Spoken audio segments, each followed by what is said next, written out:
Hello everyone, I'm Jagadishwari teacher, Jagati maths garden వేదికగా చేసుకొని 9th class pass అయిన విద్యార్థులకు ఉచితంగా మ్యాథ్స్ క్లాసెస్ చెప్పబడుతున్నాయి. మే 2 నుంచి ఈ క్లాసులు ప్రారంభమైనాయి. విద్యార్థులు వస్తున్నారు. ఇంకెవరైనా రావాలనుకుంటే ప్రతిరోజు ఉదయం 6:30 నుంచి 8:30 వరకు క్లాస్ ఉంటుంది.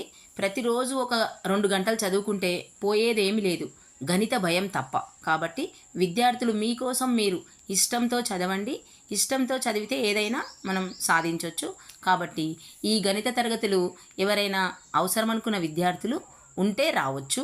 9th క్లాస్ పాస్ అయిన విద్యార్థులు అడ్వాన్స్గా మనకు సమ్మర్లో క్లాసెస్ చెప్పబడుతున్నాయి. అలాగే 10th ఎవరైనా సబ్జెక్ట్ మ్యాథ్స్ పోయిన వాళ్ళు ఉంటే కూడా ఈ క్లాసెస్ ఉపయోగించుకోవచ్చు. ఉదయం 6:30 నుంచి 8:30 వరకు క్లాసులు మా ఇంటి దగ్గర గణిత గార్డెన్లో క్లాసులు నిర్వహించబడుతున్నాయి. కాబట్టి అవసరం అనుకున్న వాళ్ళు వినియోగించుకోగలరు. ధన్యవాదాలు.